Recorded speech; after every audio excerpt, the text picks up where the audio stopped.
Welcome to Sethu Chitra kitchen. நான் ரெண்டு பேருக்கான அளவுக்கான டீ தான் நான் இப்போ பண்ண போகிறேன். அதுவும் இஞ்சி டீ தான் போட போகிறேன். இது தொண்டைக்கு அவ்வளோ நல்லாயிருக்கும், சளி இருமல்லாம் போக்கும். 1 டம்ளர் பால் எடுத்திருக்கேன். அதுக்கு 1 டம்ளர் தண்ணி நான் விடுறேன். இந்த பாருங்கள், இஞ்சி எவ்வளோ எடுத்திருக்கேன் பாருங்கள், ஒரு துண்டு எடுத்திருக்கேன். இப்போ இந்த பாலை நான் அடுப்பில் வச்சிடுறேன். 2 ஸ்பூன் சின்ன ஸ்பூனில் நான் டீ தூள் சேர்க்குறேன்.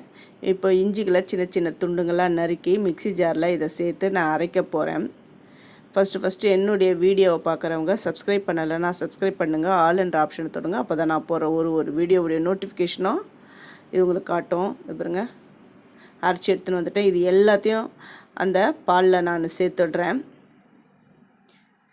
இது தொண்டைக்கு அவ்வளோ நல்லாயிருக்கும். இப்போ இருக்கிற கிளைமேட்டுக்கு இந்த நெஞ்சு சளி அதுக்கெல்லாம் இது நல்லா கேட்கும்.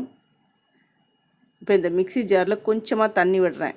கொஞ்சமானா ஒரு 1/4 டம்ளர் தான் நான் விடுறேன். நான் ரொம்பலாம் விடலை, ஏன்னா அதில் இஞ்சிலாம் ஒட்டி இருக்குது இல்லையா, அதுக்காக நான் அதை விடுறேன். இப்போ இதை அந்த கொதிக்கிற அந்த டீயில் நான் போடுறேன். உங்களுக்கு விருப்பப்பட்டால் அதாவது துளசி இலை கூட இதில் போடலாம். நான் இது இஞ்சி டீன்றதுனால இஞ்சி தான் சேர்த்துருக்கேன். ஏலக்காய் சேர்க்குறேன். நாட்டு சர்க்கரைன்னா ஒயிட் சுகர் கூட போடுங்க.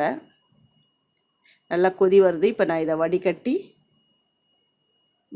இதை எடுத்து அந்த டம்ளரில் விடுறேன். பாருங்கள், சூப்பரான டீ ரெடி ஆகிடுது. இந்த ரெசிபி உங்களுக்கு பிடிச்சிருந்தா என்னுடைய சேனலுக்கு லைக் பண்ணுங்கள், கமெண்ட் பண்ணுங்கள், உங்கள் ஃப்ரெண்ட்ஸுக்கும் ஷேர் பண்ணுங்கள். தேங்க்யூ.